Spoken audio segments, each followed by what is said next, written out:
Good evening students, आप सभी का फिर से एजे आईएएस एकेडमी में स्वागत है। और आज हम पढ़ने वाले हैं आज का अभी इस साल का सबसे जो करंट टॉपिक चल रहा है कोरोना वायरस, जिससे लगभग पूरी दुनिया इस समय में जो है सरवाइव करने की कोशिश कर रही है, जिसने सभी को लगभग पिछले एक साल से जो है परेशान कर रखा है कोरोना वायरस। ठीक है, तो कोरोना वायरस के बारे में हम डिटेल में पढ़ेंगे, उसकी वैक्सीन के बारे में कहाँ कहाँ पर क्या क्या ट्रायल्स वगैरह सब हो रहे हैं, सारी चीज़ें पढ़ने वाले हैं। बट आज का जो हमारा टॉपिक है वो है कोरोना वायरस का जो भी फैमिलीज़ है, बायोलॉजिकल स्ट्रक्चर है, ठीक है, और ये सारी चीज़ें आज हम पढ़ने वाले हैं। ठीक, हमें पता है कि कोरोना वायरस का जो फर्स्ट केस मिला था वो 17 नवंबर 2019 को चाइना में मिला था। ठीक है, और तभी से कोरोना वायरस जो है स्टार्ट हो चुका है। स्टूडेंट्स, कोरोना वायरस जो नेम है वो बेसिकली ग्रुप ऑफ वायरस है। ठीक है, जिस वायरस से अभी दुनिया जूझ रही है वो वायरस का रियल नेम जो है वो कोविड-19 है। ठीक है, सबसे पहले तो आप इसे समझिए कि कोरोना वायरस जो है ये एक क्लास है, मतलब एक ग्रुप है पूरे वायरस का। इसमें कई तरह के वायरस है। बेसिकली कोरोना वायरस क्या है? कोरोना वायरस एक रेस्पिरेटरी जो हमारे ऑर्गन्स है, जो लंग्स, हमारा जो रेस्पिरेटरी सिस्टम है उसको इफेक्ट करता है। तो अब अकेला कोरोना वायरस तो है नहीं जो उसको इफेक्ट करता है, इसमें कई तरीके के वायरस आते हैं। आपको याद होगा कि 2003 में एक सार्स नाम का भी एक वायरस आया था। ठीक है, तो वो भी एक तरीके का कोरोना वायरस फैमिली से ही रिलेटेड था, उसी से उसका रिलेशन था, मतलब कि वो रेस्पिरेटरी सिस्टम को अफेक्ट करता था। ठीक है, और हमारा जो आज का कोविड-19 है, मतलब कोरोना वायरस जो है, ये भी रेस्पिरेटरी सिस्टम को अटैक करता है, मतलब कि हमारा जो श्वसन तंत्र है, ठीक है, हमारा जो सांस लेने के लिए जो भी ऑर्गन्स हम यूज़ करते हैं, चाहे वो हमारी नोज से लेकर के रेस्पिरेटरी ट्रैक हो, हमारी श्वास नलिका हो और हमारे लंग्स हो, इन सभी में जाकर के वो इन्फेक्शन करता है और सभी में जाकर के, और फिर फाइनली होता है कि हमें सांस लेने में प्रॉब्लम्स आने लगती है। ठीक है, चलो तो उस पर हम आराम से बात करने वाले हैं आज पूरा इस लेक्चर के अंदर। तो सबसे पहले मैंने आपको बताया कि कोरोना वायरस जो है ये it is a group of virus, RNA virus, इसके बारे में भी बताऊंगा। सबसे पहली चीज़ तो आपको क्या समझना है कि कोरोना जो शब्द है, ठीक है, इस कोरोना जो है ये कोई किसी वायरस का नाम नहीं है, ये उसकी फैमिली का नाम है, उसकी क्लास का नाम है। उसके अंदर कई तरीके के वायरस हैं, ठीक है, जो मैं अभी आपको बताऊंगा। फिर दूसरी चीज़ इसमें क्या बोली कि आरएनए वायरस है। आरएनए वायरस का मतलब कि इसका जो जेनेटिक मटेरियल है, जेनेटिक मटेरियल है वो कौन सा है? आरएनए है। ठीक है, अब उसके बारे में आपको थोड़ा सा बता देता हूँ कि व्हाट इज आरएनए। आरएनए क्या होता है? आरएनए जो बायोलॉजी के स्टूडेंट्स होंगे शायद उन्हें तो पता ही होगा, वैसे भी छोटी क्लासेस में भी पढ़ा दिया जाता है 9th-10th में। देखो, आरएनए जो है एक न्यूक्लिक एसिड है, जैसे कि ये हमारी सेल है, ठीक है, इस सेल के अंदर न्यूक्लियस होता है और न्यूक्लियस के अंदर जो है हमारा जेनेटिक मटेरियल होता है जिसे हम डीएनए कहते हैं। ठीक है, डीएनए हमारा जेनेटिक जेनेटिक जो है मटेरियल होता है। Genetic material in the sense कि हमारे जो जीन्स होते हैं, ठीक है भाई, हमारी कोई भी इंफॉर्मेशन है उसको नेक्स्ट जनरेशन में ट्रांसफ़र करने का काम जो है ये डीएनए करता है। ठीक है, जैसे कि माँ बाप में जो भी गुण हैं, जो भी क्वालिटीज़ हैं, चाहे वो उनकी त्वचा का रंग हो, आँखों का रंग हो, बालों का रंग हो, ठीक है, इस तरीके का कोई भी उनका जो क्वालिटी है या कोई भी उनका गुण है वो उनके बच्चों में ट्रांसफ़र होता है। ठीक है, हमने देखा ही होगा ना कि बच्चे माँ बाप या दादा दादी, नाना नानी से मिलते जुलते होते हैं। क्यों? क्योंकि उनका जो जेनेटिक स्ट्रक्चर है वो लगभग सेम होता है। तो वो किसकी वजह से होता है कि मान लीजिए कि ये जो डीएनए है ये नेक्स्ट जनरेशन में, ये पेरेंट सेल का डीएनए है। मान लीजिए माता पिता में से किसी एक का डीएनए है। अब जब माता पिता से संतान उत्पन्न होगी तो वो जो डीएनए है, वो जो जेनेटिक इंफॉर्मेशन है, जो आनुवांशिक सूचना है, उस पूरी की पूरी सूचना को वो नेक्स्ट जनरेशन में ले जा करके ट्रांसफ़र कर देता है। इसीलिए हम हमारे माता पिता के जैसे दिखते हैं बिकॉज ऑफ डीएनए। अगर डीएनए नहीं होता, ठीक है, तो मतलब कि जो हमारा जेनेटिक स्ट्रक्चर है वो नेक्स्ट जनरेशन में ट्रांसफ़र नहीं हो पाता। फाइन, ये जो डीएनए होता है इसके ऊपर जीन्स होते हैं, उन्हीं को हम डीएनए भी बोल सकते हैं। इस तरीके के छोटे छोटे जीन्स होते हैं लाखों करोड़ों की संख्या में, और हर जीन एक स्पेशल प्रॉपर्टी को शो करने के लिए होता है। जैसे ये डीएनए का स्ट्रैंड में इस तरीके से बना देता हूँ, तो यहाँ पर इस तरीके से ये देखेंगे आपकी जीन्स सारे व्यवस्थित होते हैं, अरेंज होते हैं। ठीक, ये हो गया। अब डीएनए तो हमारा जेनेटिक मटेरियल है और जो कि डबल स्ट्रैंड होता है। आप देखोगे इसमें दो स्ट्रैंड है, एक ये वाला और एक ये वाला, और इस तरह के से ये कैसे होते हैं, क्वाइल्ड होते हैं, एक दूसरे में कुंडलित होते हैं। जैसे कि मैं इसका स्ट्रक्चर और थोड़ा सा अच्छे से बना के आपको दिखाता हूँ कि किस तरीके से इसकी क्वाइलिंग होती है। तो ये देखिए, ये डीएनए का एक स्ट्रैंड है, फाइन, ये डीएनए का दूसरा स्ट्रैंड है।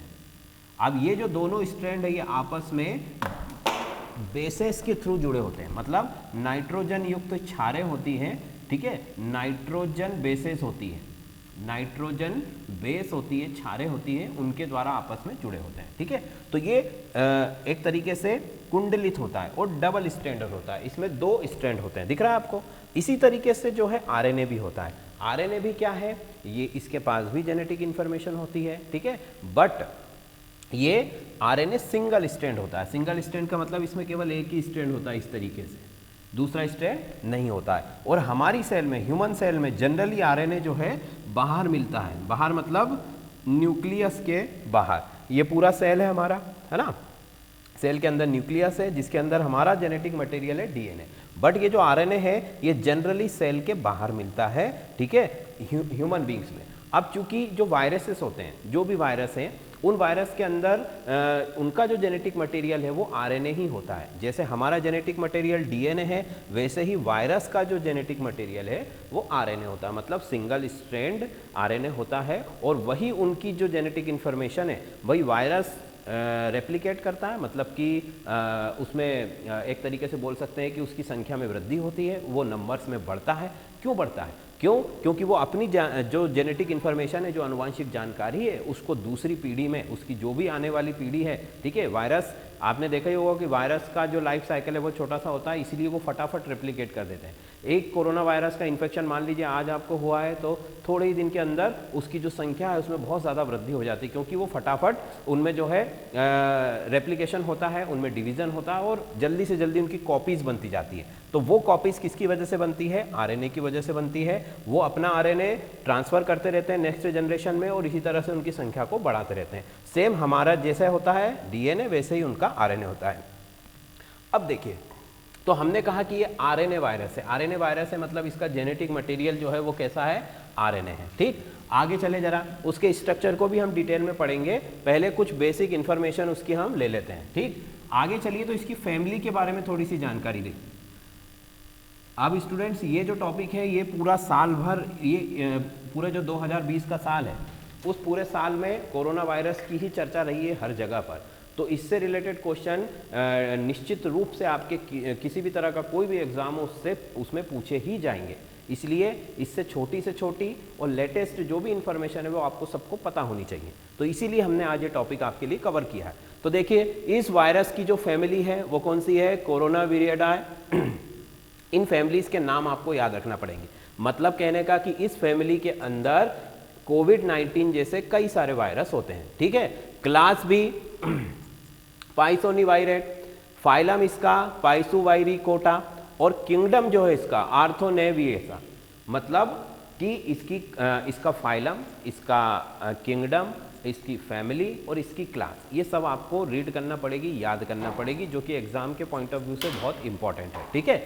और ये इसकी क्लास की बात हो गई। अब देखें, अगर टाइप की बात करें तो कोरोना जो वायरस है हमारा, ये बेसिकली 4 टाइप्स का होता है, ठीक है। पहला अल्फा कोरोना वायरस, दूसरा बीटा कोरोना वायरस, तीसरा गामा और चौथा डेल्टा, ठीक है। Alpha, beta, gamma, delta, basically ये 4 प्रकार के वायरस होते हैं। और जो कोविड-19 इसका जो नाम है, ये नाम इसको दिया है WHO ने, मतलब वर्ल्ड हेल्थ ऑर्गेनाइजेशन ने इसका नामकरण किया है, इसकी नेमिंग की है, कोविड-19 इसको नाम दिया गया है, ठीक। नोवेल कोरोना वायरस भी इसको बोला जाता है और कोविड-19। नोवेल कोरोना वायरस का मतलब कि पहले तो ये माना जा रहा था कि कोरोना वायरस का जो भी इन्फेक्शन शुरू हुआ है, देखो कई तरीके की बातें हो रही है।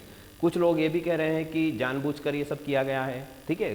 कुछ बता रहे हैं कि एक्सीडेंटली हुआ है, कुछ बता रहे हैं कि लैब के अंदर से स्प्रेड हुआ है, कुछ बता रहे हैं कि वुहान में, चीन में, जो वुहान में एक मार्केट है, ठीक है, बहुत बड़ा सी फूड का मार्केट है, वहाँ तरह तरह के समुद्री जीव जंतुओं को बेचा जाता है, तो वहाँ से ये स्प्रेड हुआ है। कुछ लोगों का कहना है कि जो बैट्स हैं उनसे स्प्रेड हुआ है। तो कई तरीके की बातें हैं। देखो अभी तो इस समय दुनिया क्या करने में लगी हुई है कि इससे बचा कैसे जाए, तो इसीलिए इन सब चीज़ों के ऊपर लोगों का ध्यान नहीं है। अभी जो मेन जो आपका जो कंसंट्रेशन है वो किसके ऊपर है, वो है कि कोविड-19 से कैसे बचा जाए, उसकी वैक्सीन कैसे बनाई जाए, ठीक है। और वैक्सीन को बनाने का ही काम पूरे जोरों शोरों से दुनिया में चल रहा है। इसीलिए ये सब जो बातें इन पर भी चर्चाएं होंगी, पर ये सब बाद के विषय हैं, ठीक है। जब इस समस्या से छुटकारा हो जाएगा तब जाकर के उसकी छानबीन अच्छे से शुरू होगी कि आखिर में ये सब हुआ कैसे था, ठीक है। सबसे ज़्यादा प्रभावित देश में पहला तो चाइना से, जहाँ से ये स्प्रेड हुआ है, ठीक है। वहाँ पर वुहान में नवंबर में सबसे पहला केस मिला था और वहाँ से ये स्प्रेड होना शुरू हुआ, ठीक है। वहाँ से ये स्प्रेड होना शुरू हुआ। आप देखोगे कि दुनिया में लगभग सभी देशों में ये स्प्रेड हो चुका है, फैल चुका है। अमेरिका हो, स्पेन हो, इटली हो, फ्रांस हो, जर्मनी हो, भारत हो और चाइना खुद भी हो, सभी जगह पर ये बुरी तरीके से फैला है और कई हज़ार लोगों की, कई लाखों लोगों की मौतें भी इससे हुई है, ठीक है। अब इसका जो स्प्रेड है, मतलब जो ये फैलता है, ये कैसे फैलता है सबको पता है। हम सभी ने लगभग इतने महीनों से न्यूज़ में हम देख ही रहे हैं कि फिजिकल कांटेक्ट अगर आपका किसी से होता है और अगर पर्सन कोरोना इन्फेक्टेड है, ठीक है, अगर सामने वाले व्यक्ति को कोरोना है और अगर आपने उससे फिजिकली कोई कांटेक्ट किया है, उससे हाथ मिलाया है, ठीक है, या फिर अगर उसे छींक आती है या खांसी आती है और उसमें आप 1 फुट के दायरे में उसके आसपास हो, तो कोरोना वायरस जो है हवा के थ्रू वैसे फैलता नहीं है, ठीक है, बट हवा में ये लगभग 45 से 50 मिनट तक फ्लोट कर सकता है, तैर सकता है, ऐसा वैज्ञानिकों का मानना है। मतलब मान लीजिए किसी को कोरोना इन्फेक्शन है, उसको खांसी आई या उसे छींक आई और उस छींक के द्वारा, उस खांसी के द्वारा कोरोना वायरस जो है एटमॉस्फेयर में, हवा में आ गया। अब हवा में वो कब तक फ्लोट करेगा, कम से कम 45 मिनट तक वो हवा में तैरता रहता है, ठीक है। तो मतलब इन द सेंस कि अगर उस 45 मिनट के टाइम पीरियड में कोई पर्सन सांस उस एरिया में लेता है जहाँ की हवा में ये कोरोना वायरस है, तो उसे भी इन्फेक्शन हो जाएगा, ठीक। फिर 45 से 50 मिनट के बाद कोरोना वायरस जो है वो ज़मीन पर आकर के, जहाँ भी उसको स्पेस मिलता है, ठीक है, वहाँ पर आकर के वो सेटल हो जाता है, मतलब ज़मीन पर बैठ जाता है, ठीक। तो ज़मीन पर बैठ जाने के बाद उसके इन्फेक्शन का उतना खतरा नहीं होता है जबकि वो हवा में रहता है। इसीलिए सभी को मास्क लगाने के लिए बोला जा रहा है, क्योंकि किसी को नहीं पता है कि किसको कोरोना है। और बेसिकली इंडिया के अंदर जो कोरोना हुआ है वो एसिम्प्टोमेटिक है, मतलब कि बिना लक्षण वाला कोरोना जो है ज़्यादा फैला है। मतलब कि कोरोना के सामान्य लक्षण क्या है, सर्दी, बुखार, खांसी, छींक आना, यही सब चीज़ें हैं, ठीक है। बट इंडिया में जो अब केसेस आ रहे हैं तो उनमें कोई सिम्टम्स नहीं है, मतलब व्यक्ति को पता भी नहीं चल रहा है कि उसे कोरोना इन्फेक्शन हो चुका है, उसे किसी प्रकार का कोई भी लक्षण वहाँ पर दिखाई नहीं दे रहा है। इसीलिए मास्क लगाने के लिए बोला जा रहा है और फिजिकल कांटेक्ट, सोशल डिस्टेंसिंग वगैरह सारी चीज़ें हम सभी को पता है, ठीक। चलो तो अब आगे चलते हैं कि कोरोना वायरस का ये नाम कोरोना जो है ये कहाँ से लिया गया है।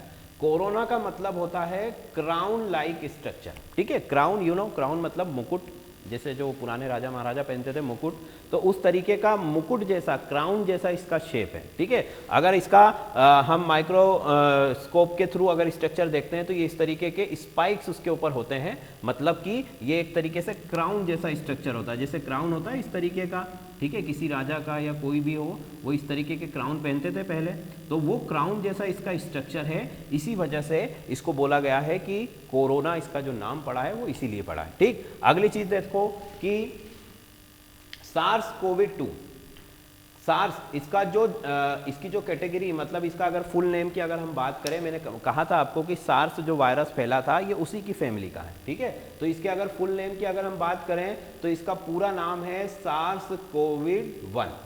इसका अगर फुल फॉर्म देखें तो severe acute respiratory syndrome, severe acute respiratory syndrome, ठीक है। कहने का मतलब कि जो श्वसन तंत्र है उसको प्रभावित करने वाला वायरस होता है, ठीक। अब ये हो सार्स हो या सार्स की फैमिली का कोई भी वायरस हो, जैसे कि कोरोना वायरस आ गया, 2003 में आया था सार्स, ठीक है। फिर एक 2013 में भी एक वायरस आया था जो भी इन्हीं की फैमिली का था, जो मिडिल ईस्ट में फैला था, तो उसको मिडिल ईस्ट वायरस बोला गया था, ठीक। और अब जो आया है कोविड-19 जो वर्ल्ड वाइड स्प्रेड हो चुका है, मतलब पूरी दुनिया में फैल चुका है, तो उसको हमने नाम दिया है कोविड-19। आगे देखिए, तो अगर लेटेस्ट अपडेट की अगर हम बात करें तो दुनिया में अभी तक क्योंकि ये लेटेस्ट अपडेट आपसे ज़रूर पूछी जाएगी, ठीक है, जब भी ये कोरोना काल ख़त्म होगा, ठीक है, तब की आपसे लेटेस्ट अपडेट और फिर या फिर टोटल जो उनका व्यू है या टोटल जो केसेस की संख्या है, रिकवरी रेट है, ऐसे क्वेश्चन जरूर पूछे जाएंगे, ठीक है। तो आज की जो लेटेस्ट अपडेट है वो मैं आपको बताता हूँ कि पूरी दुनिया में टोटल जो इन्फेक्टेड पर्सन है वो 5 करोड़ के आसपास है, ठीक है। 5 करोड़ के आसपास जो पीपल्स हैं, जो ह्यूमन बींग्स है, वो अभी कोरोना संक्रमित हो चुके हैं, ठीक है। उनमें से जो रिकवर हो चुके हैं वो है 3 करोड़, मतलब कि 50% से ज़्यादा, बहुत ज़्यादा जो है कोरोना की रिकवरी रेट आपको मिल रही है। अब रिकवरी रेट भी नीचे लिखा हुआ है कि 70% के आसपास रिकवरी रेट है, मतलब 5 करोड़ में से 3 करोड़ लोग ठीक हो चुके हैं। अगर कुल डेथ की बात करें, टोटल अभी तक कोरोना से कितने लोगों की मृत्यु हुई है, तो मृत्यु में आप देखोगे कि 12,65,527 लोगों की मृत्यु आज की तारीख तक हो चुकी है, ठीक है। हो सकता है कल ये आंकड़ा बदल जाए, ठीक है। तो 12 लाख के आसपास लोगों की, या ये यूं कहें कि लगभग 12.5 या 13 लाख के आसपास लोग मर चुके हैं, ठीक। और आज ही के दिन, ठीक है, मतलब कि 24 घंटे में होने वाली जो मौतें हैं वो है 5,841। तो स्टूडेंट्स, ये जो अपडेट्स हैं ये आपको हमेशा आपको भी अपडेट रहना पड़ेगा, क्योंकि अपडेट्स तो रोज़ चेंज हो रही है। आप देखोगे कि पेपर में रोज़ कोरोना वायरस से के संबंधी जो भी जानकारी है उसका अपडेशन आता है, तो उसको आपको रोज़ देखकर और उसको ध्यान में रखना है। तो दुनिया में करोड़ों की संख्या में लोग संक्रमित हो चुके हैं, पर एक इसमें हमारे लिए अच्छी बात जो ये है कि भारत में जो कोरोना वायरस का अटैक हुआ है उसमें जेनेटिकली कई सारे मॉडिफिकेशन आ चुके हैं, ठीक है। चीन से जो कोरोना वायरस चला था वो बहुत ज़्यादा इफेक्टिव था, मतलब लोगों की जान वो बहुत आसानी से ले रहा था, ठीक है। आप देखोगे कि इटली में, फ्रांस में, अमेरिका में लाखों लोगों की मौतें हुई हैं, पर भारत में जो कुल मौतें हैं अगर उसको देखें तो आप देखोगे कि भारत में कुल मौतें अभी तक हो चुकी है 1,26,000, ठीक है, 1,26,000, जो कि भारत की जनसंख्या के हिसाब से बहुत ही कम है, ठीक। अगर टोटल हम स्प्रेड की बात करें, भारत में कुल संक्रमितों की संख्या की बात करें तो 85,74,576, मतलब कि लगभग 86 लाख लोग इससे संक्रमित अभी तक हो चुके हैं, ठीक है। और उसमें से ठीक कितने हो चुके हैं, तो 80 लाख के करीब ठीक हो चुके, मतलब कि भारत में जो रिकवरी रेट है बहुत ज़्यादा। आप देखोगे कि 92.58, मतलब कि लगभग 93 के आसपास रिकवरी रेट है, मतलब जितनी तेज़ी से हमारे देश के अंदर मामले बढ़े हैं उतनी ही तेज़ी से लोग ठीक भी हो रहे हैं, ठीक है। रिकवरी रेट बहुत अच्छा है, उसके कई सारे कारण हो सकते हैं जिन पर अभी हम बात करेंगे। आगे देखो कि कुल अब आज की डेट में अगर नई मौतें देखी जाए तो 257 लोगों की मृत्यु हुई है आज की तारीख के अंदर, ठीक है। और ये आंकड़ा अगर आप दूसरे देशों की तुलना अगर इससे करते हो तो आपने देखा होगा कि अमेरिका में रोज़ 1,000 से लेकर 1,500 लोगों की मौतें हो रही है, ठीक है। जबकि अमेरिका में जनसंख्या हमसे 4 गुना कम है, सिर्फ 35 करोड़ के आसपास वहाँ की जनसंख्या, और हमारी जनसंख्या 135 करोड़ है। और उनका जो डेंसिटी है, पॉपुलेशन की डेंसिटी है, वो हमसे 4 गुना कम है, मतलब कि अगर हमारे यहाँ 1 किलोमीटर में 200 लोग रहते हैं तो वहाँ 1 किलोमीटर के एरिया में केवल 5 से 10 लोग रहते हैं। कहने का मतलब कि वहाँ तो वैसे ही सोशल डिस्टेंसिंग जो है हमारी वो शुरू से ही फॉलो हो रही है, और वो लोग वैसे भी जॉइंट फैमिलीज या ऐसी घनी आबादी में नहीं रहते हैं, फिर भी उनके यहाँ पर इतना ज़्यादा कोरोना का प्रकोप हुआ है, ठीक है। तो कहने का मतलब कि अगर भारत में ये कोविड-19 सीधा चाइना से आता, मतलब कि बिना मॉडिफिकेशन के आता, तो यहाँ पर मौतों की संख्या बहुत ज़्यादा होने वाली थी, ठीक है। बट हुआ क्या है कि मॉडिफिकेशन हुआ है। मॉडिफिकेशन से आप ऐसा समझ सकते हो कि कोरोना वायरस का जो जीनोम है, उसका जो जेनेटिक स्ट्रक्चर है, उसमें जो स्पाइक्स की संख्या है, उन सभी में कमी आई है, और इसी वजह से वो इतना ज़्यादा डेंजरस हमारे देश में नहीं हुआ। उसको मैं अच्छे से समझाता हूँ आपको। देखो, सबसे पहले उसको समझने के लिए आप कोरोना वायरस का स्ट्रक्चर को समझिए। इधर देखिए सभी लोग कि ये कोरोना वायरस का एक स्ट्रक्चर है। आप देखोगे कि यहाँ पर सबसे पहले तो स्पाइक्स आपको दिख रहे हैं। स्पाइक्स का मतलब कांटे हैं, ठीक है। कोरोना वायरस में की जो ऊपरी सतह है उसमें कांटे, जैसे धतूरा होता है हमारा, ठीक है। धतूरे में अगर आप देखोगे तो छोटे छोटे कई सारे कांटे होते हैं, तो बस सेम कोरोना वायरस भी उसी तरीके का होता है, ठीक है। बट उसका जो साइज है बहुत ज़्यादा छोटा होता है, ठीक है। 80 से 160 नैनोमीटर का होता है, जो कि वायरस का एक नॉर्मल साइज है। तो स्पाइक्स होते हैं, कांटे होते हैं। तो सबसे पहले मैं इन स्पाइक्स के बारे में बताऊंगा कि भाई कोरोना वायरस जो है हमारी बॉडी में अटैच कैसे होता है। इन्हीं स्पाइक्स के थ्रू, इन्हीं कांटों के द्वारा, इन कांटों को वो हमारी बॉडी में इंसल्ट कर देता है, मतलब एक तरह से हमारी बॉडी में वो अटैच हो जाता है, इन कांटों की वजह से वो फंस जाता है, ठीक है। और अब जो चाइना में जो वायरस वहाँ से जो चला था उसमें स्पाइक्स की जो संख्या थी और इंडिया में आते आते उनके अंदर जो स्पाइक्स की संख्या और क्वालिटी में जो चेंज हुआ है उसकी आप ऐसा कह सकते हो कि चाइना से जो वायरस था उसमें स्पाइक्स ज़्यादा थे और इंडिया के अंदर जो वायरस आया है कोरोना वायरस उसका मॉडिफिकेशन हो चुका है, मतलब कि उसमें जो कांटे हैं उनकी संख्या में भी कमी हुई है और उनकी जो पकड़ है, जो हमारी त्वचा को वो पकड़ते हैं, वो भी पकड़ भी कमज़ोर हो चुकी है, ठीक है। इसी वजह से कोरोना वायरस का जो इन्फेक्शन है वो भारत में घनी आबादी होने के बाद भी, ठीक है, इतनी तेज़ी से नहीं हुआ है, ठीक है। आपने देखा होगा ना कि मुंबई में जो कि बहुत ज़्यादा घनी आबादी है, आप देखोगे कि धारावी वहाँ का जो स्लम एरिया है, ठीक है, उसमें लाखों लोग रहते हैं एक बहुत छोटे से एरिया के अंदर।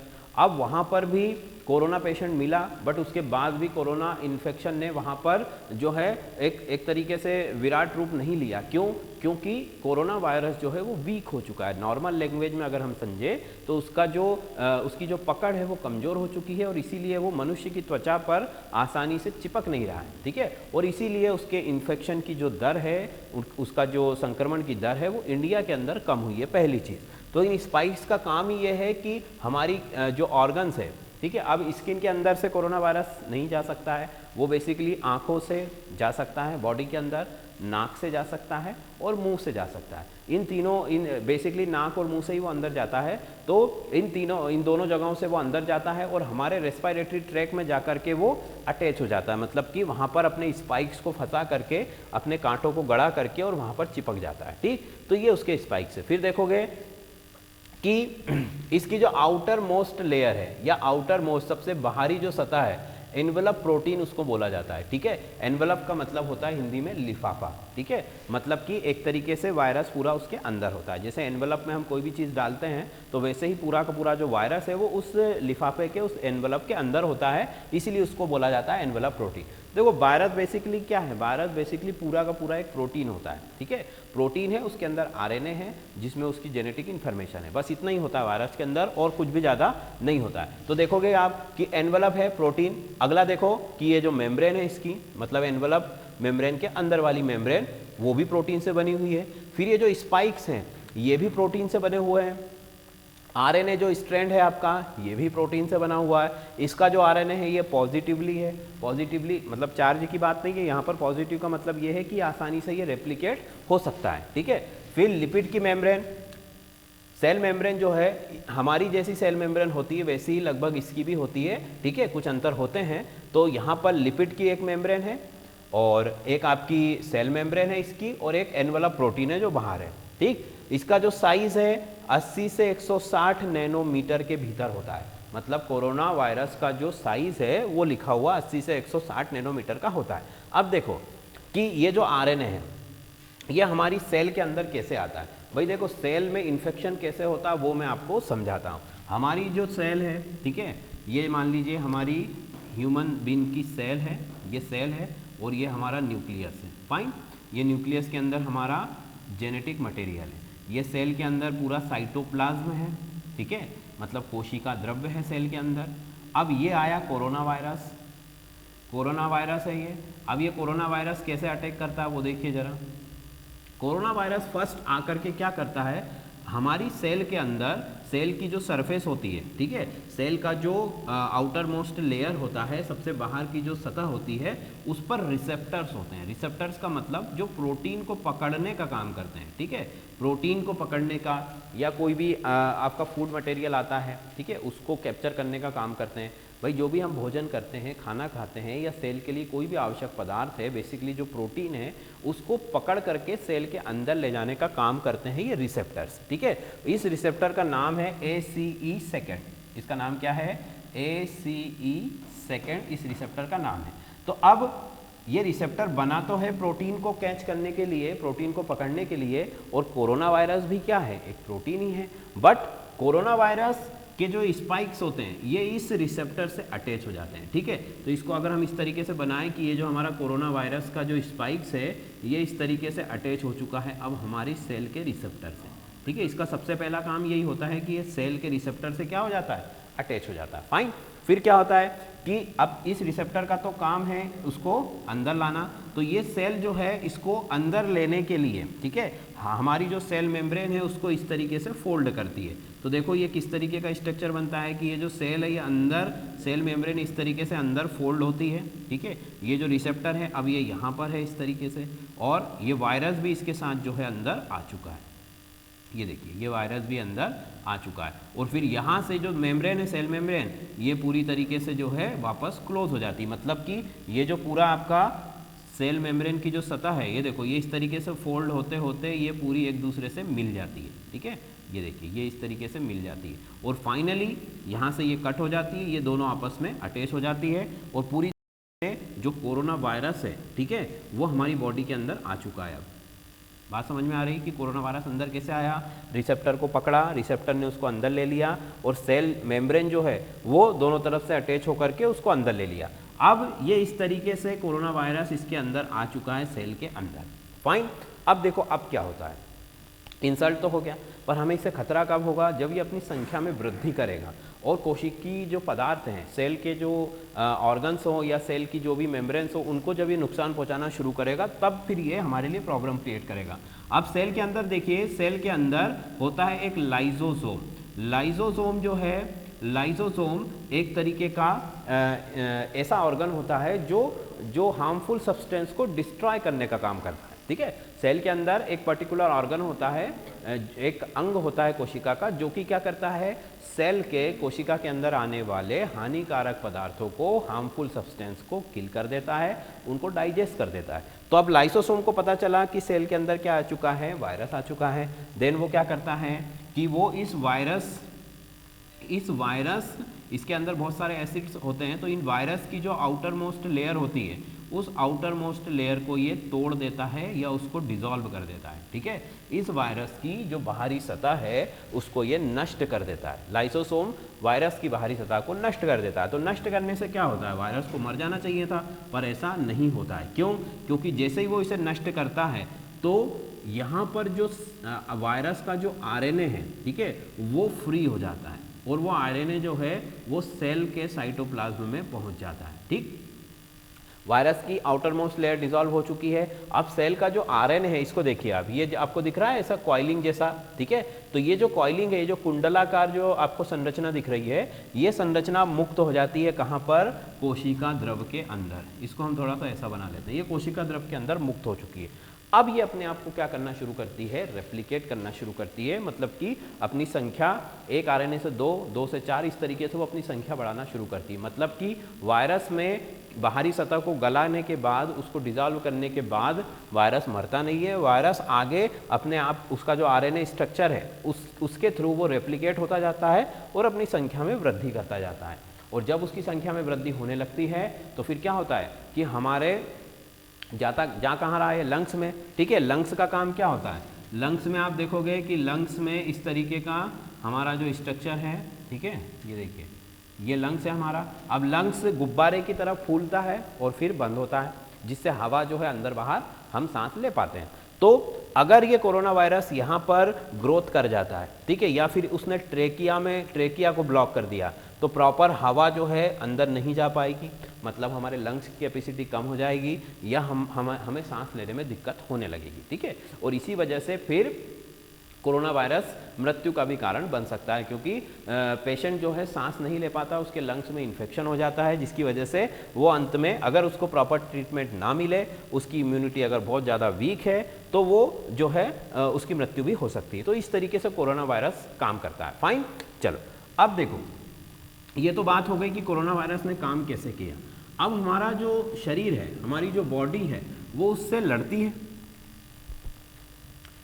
हमारे शरीर के अंदर एक पूरा का पूरा प्रतिरक्षा तंत्र है, मतलब इम्यून सिस्टम है, जो बाहर से आने वाले, चाहे वो कोरोना वायरस हो चाहे कोई दूसरा वायरस हो, कोई भी हार्मफुल अगर सब्सटेंस आता है बॉडी के अंदर, तो वो उससे फाइट करता है, उससे लड़ने का काम करता है, ठीक है। और जब वो उससे लड़ता है तो देखो, जैसे कि कल हमने कंप्यूटर वायरस का एक टॉपिक कवर किया था, तो उसमें क्या हो रहा था कि हम वायरस से बचने के लिए क्या यूज़ कर रहे थे, एंटीवायरस, ठीक है। अब एंटीवायरस को हम हमारे सिस्टम में अपलोड कर लेते हैं। मान लीजिए आज आपने किसी एंटीवायरस को अपने सिस्टम में अपलोड किया, फाइन, तो आज तक के जितने भी वायरस हैं उन सबकी इंफॉर्मेशन को हम पहले से ही उस एंटीवायरस को दे देते हैं कि भाई इतनी तरह के वायरस होते हैं और आपको इनसे ऐसे बचना है। उसकी प्रोग्रामिंग इसी तरह से की जाती है। तो वो जो एंटीवायरस होता है, अगर उसकी मेमोरी में जितने भी वायरस है उससे संबंधित कोई भी वायरस अगर कंप्यूटर में आता है तो वो क्या करता है, वो उसको स्कैन करके और उसको अलग कर देता है। ठीक, पर अगर कोई नया वायरस आ गया जो कि उसकी मेमोरी में नहीं है, ठीक है,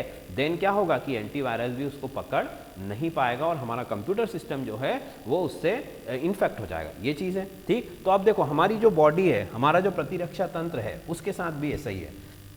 हमारी बॉडी में जो चीज़ें जिन वायरस से वो पहले लड़ चुकी है, ठीक है, मान लीजिए आपको कभी सर्दी हुई, कभी कोई बीमारी हुई और उस बीमारी के जो वायरसेस हैं वो आपकी बॉडी में पहले एक बार आ चुके हैं, तो बॉडी उनको जानती है, उनको उससे कैसे लड़ना है, उसके लिए वो एंटीबॉडी प्रिपेयर करके रखती है। देखो इम्यून सिस्टम का काम कैसा होता है, कोई भी वायरस आपके शरीर में आया, ठीक है, मान लो ये हमारी बॉडी है, अब बॉडी के या सेल है, इस सेल के अंदर अगर कोई वायरस आता है तो सेल जो है उसका एंटीबॉडी बना लेती है। ठीक है, एंटीजन अगर बाहर से आता है तो उसके लिए एंटीबॉडी मतलब कि एक तरीके से जैसे बॉर्डर पर हमारे सैनिक होते हैं रक्षा करने के लिए, वैसे ही एंटीबॉडीज एक तरह की कोशिकाएं होती हैं जो बाहर से आने वाले हानिकारक पदार्थों से या वायरस से उनसे लड़ती है या उनसे हमें बचाती है। ठीक है, तो अब देखो सैनिक तो है हमारे पास, पर उस सैनिक के पास जानकारी नहीं है आने वाले दुश्मन की, ठीक है, तो वो उससे लड़ पाएगा क्या? नहीं लड़ पाएगा। उसको नहीं पता है कि जो आने वाला वायरस है वो किस तरीके से ग्रोथ करता है, किस तरीके से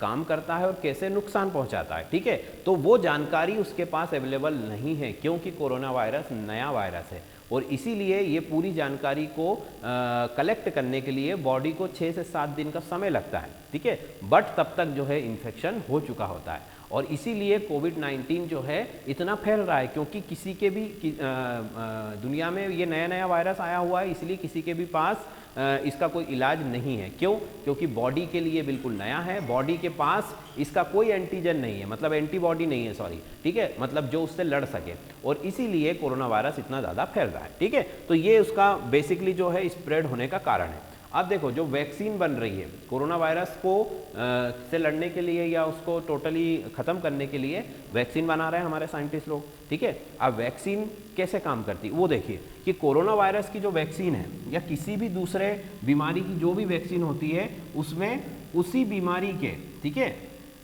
जैसे कोविड-19 की अगर वैक्सीन है तो कोविड-19 की वैक्सीन में कोई दवाई नहीं होती है। कोविड-19 की वैक्सीन में क्या होता है? कोविड-19 की वैक्सीन में कोरोना वायरस ही होता है। ठीक है, बट वो वायरस कैसा होता है? वो इनएक्टिव होता है, मतलब कि वो सक्रिय नहीं होता, वो निष्क्रिय वायरस होता है। जैसे मान लो ये कोरोना वायरस है तो हमने क्या किया कि इसकी जो आउटर मोस्ट लेयर है, ठीक है, या इसका जो स्ट्रक्चर है इसको काट करके, डिस्ट्रॉय करके या इसको इनएक्टिव करके और बहुत ही डाइल्यूट सॉल्यूशन बना करके, ठीक है, और बॉडी के अंदर इंजेक्ट कर दिया। ठीक है, मतलब कि जो वैक्सीन या जो टीका आपको लगता है उस टीके में उसी बीमारी के वायरस होते हैं, पर वो वायरस कैसे होते हैं? वो मरे हुए होते हैं या इनएक्टिव होते हैं या बहुत ज़्यादा वीक होते हैं। तो फिर बॉडी क्या करती है? जैसे ही वो बॉडी के अंदर जाते हैं तो बॉडी, अब चूंकि वो है तो वीक, इसलिए बॉडी को वो नुकसान नहीं पहुंचा पाते, बट बॉडी, जो हमारी बॉडी है वो उन वायरसेस की डेड बॉडी से वो सारी इंफॉर्मेशन ले लेती है कि ये वायरस किस तरीके से काम करता है, कैसे ग्रोथ करता है। जैसे कि पोस्टमार्टम होता है हमारा, ठीक है, पोस्टमार्टम में क्या होता है? पोस्टमार्टम में हमारी बॉडी, हमारी मौत कैसे हुई है, ठीक है, किस तरीके से हमने क्या खाया था, कितनी देर हो चुकी है मरने के बाद, ये सारी चीज़ें पता चल जाती है। तो सेम टू सेम हमारी जो बॉडी है उस वायरस की डेड बॉडी को स्कैन करके उसके बारे में पूरी जानकारी ले लेती है कि ये वायरस इस तरीके से काम करता है, और ये सारी जानकारी लेकर के वो एंटीबॉडीज बना लेती है, मतलब कि नए सैनिक बना लेती है लड़ने के लिए, जिनको पूरी इंफॉर्मेशन है उस वायरस के बारे में। फाइन, ठीक है।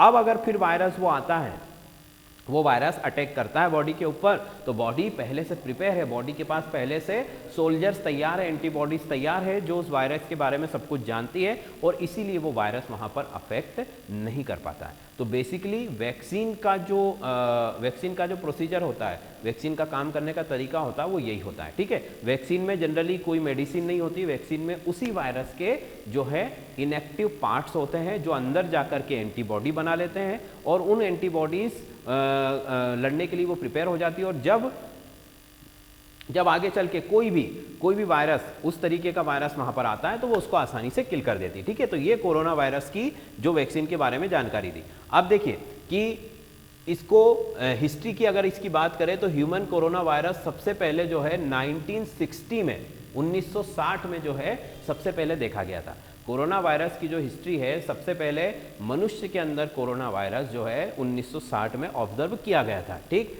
अब ये इस फैमिली के 7 वायरस ऐसे हैं, 7 वायरस ऐसे हैं जो कि बहुत ज़्यादा हार्मफुल है, जिनसे हमें नुकसान हो रहा है या जिससे हमें जो है मौतें हमारे यहाँ पर हो रही है। ठीक है, सबसे पहला जो इसमें वन वायरस जो है कौन सा है, 229E, ये अल्फा कैटेगरी का वायरस है। दूसरा जो है NL63, ये भी अल्फा कैटेगरी का वायरस है। अगला है OC43, ये बीटा कैटेगरी का वायरस है। और नेक्स्ट है HKU1, ये भी बीटा कैटेगरी का वायरस है। और अगला जो नेक्स्ट है वो है हमारा SARS-CoV-1, ठीक है, जो जिसको कि हम कोरोना वायरस अभी बोल रहे हैं। ठीक है, सीवियर एक्यूट रेस्पिरेटरी सिंड्रोम, इसकी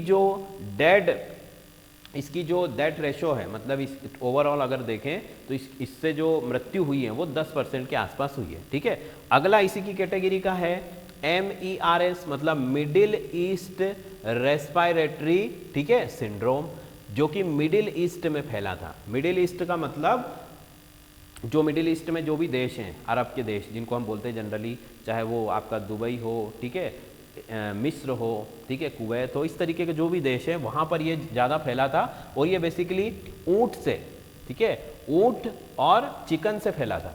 अगला जो अभी जो लेटेस्ट चल रहा है SARS-CoV-2, ये SARS-CoV-1 था, अब है SARS-CoV-2, जिसको हम COVID-19 कह रहे हैं। ठीक है, तो कोरोना वायरस एक फैमिली है, एक ग्रुप है, और उस फैमिली में उसका अगर हम पूरी फैमिली की बात करें तो SARS, ठीक है, मतलब सीवियर एक्यूट रेस्पिरेटरी सिंड्रोम, ये सार्स वायरस इसको बोला जाता है। और COVID-19 इसका जो नेमिंग है ये जो है हमारी WHO ने किया है। फाइन, चलिए अब थोड़ी सी हम बात करते हैं इसका जो वैक्सीनेशन चल रहा है। ये तो हमने पूरी इसकी बायोलॉजिकल हिस्ट्री के बारे में बात कर ली। अब हम इसके बारे में बात करने वाले हैं कि वैक्सीन क्योंकि सबसे ज़्यादा ज़रूरी आज के टाइम में क्या है, वैक्सीन। और $1 मिलियन क्वेश्चन आज के समय का यही है कि भाई वैक्सीन कब आएगी। ठीक है, सब इसी उम्मीद में बैठे हुए हैं कि वैक्सीन जल्दी से जल्दी आ जाए। ठीक है, तो वैक्सीन कैसे आएगी, कब आएगी, उसके बारे में हम थोड़ा सा वैक्सीन की जो मैन्युफैक्चरिंग होती है उसके प्रोसीजर के बारे में अगर हमें पता होगा तो हम भी समझेंगे कि जो वैक्सीन है उसे आने में इतना समय क्यों लग रहा है। ठीक है, देखो कोई भी वैक्सीन अगर बनती है, कोई भी वैक्सीनेशन बनता है, कोई भी नई दवाई अगर बनती है तो उस दवाई को बनने के लिए बहुत सारे फेसेस से होकर गुजरना पड़ता है। ठीक है, देखिए हमने कह तो दिया बड़ी आसानी से कि कोरोना वायरस है, उसका इनएक्टिव पार्ट आपको लेना है और उसको बॉडी में इंसर्ट करना है, डाल देना है, तो बॉडी उसके लिए एंटीबॉडी बना लेगी। ठीक है, बट कंसंट्रेशन क्या होगा भाई, हम उठा करके कोई भी कंसंट्रेशन अंदर इंसर्ट नहीं कर सकते हैं। अगर मान लीजिए उसने अंदर जाके ग्रोथ कर ली तो सामने वाले को तो इन्फेक्शन हो जाने वाला है। तो इसीलिए उस प्रॉपर उस कंसंट्रेशन को डिस्कवर करना कि भाई कितना कोरोना वायरस किसी बॉडी के अंदर डालना है ताकि एंटीबॉडी तो बन जाए पर उस व्यक्ति को नुकसान ना हो, उसे इन्फेक्शन ना हो। तो सबसे पहली जो स्टेज होती है वो होती है खोज करना। ठीक है, किस चीज़ की खोज करना, डिस्कवरी करना कि उस कंसंट्रेशन, ठीक है, कंसंट्रेशन की खोज करना, उस सांद्रता की खोज करना जिस सांद्रता में हम उस वायरस को इनएक्टिव फॉर्म को किसी वॉलेंटियर, ठीक है, वॉलेंटियर का मतलब कि कुछ ऐसे पर्सन्स को ढूंढ करके पैसा दे करके और उनके ऊपर इनकी टेस्टिंग की जाती है। ठीक है, उनको वॉलेंटियर बोला जाता है। तो वॉलेंटियर के अंदर हम किस कंसंट्रेशन का, ताकि भाई उसको एंटीबॉडी तो चाहिए हमें पर उसकी मृत्यु नहीं होनी चाहिए, उसको इन्फेक्शन नहीं होना चाहिए, तो उस कंसंट्रेशन को ढूंढना बहुत मुश्किल होता है। अब पुराने ज़माने में अगर बात करें तो पुराने ज़माने में तो बहुत ज़्यादा समय लगता था। ठीक है, साल, 1.5 साल, 2 साल का समय लग जाता था इस तरीके की चीज़ें करने में। पर चूंकि अब हमारे पास बहुत लेटेस्ट टेक्नोलॉजी है, इसीलिए उस ड्रग के कंसंट्रेशन को फाइंड आउट करने के लिए कुछ हफ्तों का समय लगता है। मान लीजिए कि 1 महीना लगेगा कम से कम उस कंसंट्रेशन को खोजने के लिए जिसको कि हमें वॉलेंटियर्स के अंदर इंसर्ट करना है। तो ये वैक्सीन बनाने की पहली स्टेप होती है, ठीक है। पहली स्टेप में क्या करना है, उस कंसंट्रेशन को, उस सांद्रता को खोजना है, जिस सांद्रता को हमें किसी वॉलंटियर के अंदर इंसर्ट करना है। फाइन, ये पहली स्टेप हुई। अब दूसरी स्टेप होती है कि ट्रायल्स करना, ठीक है। मतलब कि ट्रायल्स करने का मतलब क्या हुआ कि आपको कुछ वॉलंटियर्स को सेलेक्ट करना होगा, ठीक है। अभी जैसे कोरोना वैक्सीन के लिए $3-3,500 में वॉलंटियर्स जो हैं अवेलेबल हैं, मतलब कि लोग जो हैं हेल्दी पर्सन। देखो ट्रायल्स भी कई तरीके के होते हैं, तो दूसरा स्टेप है ट्रायल्स। इसके बारे में फिर मैं डिटेल से आपको बताता हूँ। ट्रायल्स में क्या होता है, ट्रायल जो होते हैं उनमें सबसे पहले तो हमें स्वस्थ व्यक्ति चाहिए, ठीक है, स्वस्थ व्यक्ति के ऊपर ट्रायल होता है। फिर दूसरा ट्रायल जो होता है वो बीमार व्यक्ति के ऊपर होता है, जो कि पहले से उस वायरस की चपेट में है, बीमार है, ठीक। तीसरा जो होता है डिफरेंट कंट्रीज, मतलब देशों के अंदर होता है ट्रायल, ठीक। और चौथा जो है ये एक तरीके से आप कहेंगे कि जैसे हमने कहा ना कि एशिया में हुआ, फिर संयुक्त अमेरिका या फिर आपका उत्तरी अमेरिका, मतलब कॉन्टिनेंटल जो महाद्वीप है, उस तरीके की टेस्टिंग होती है, ठीक है।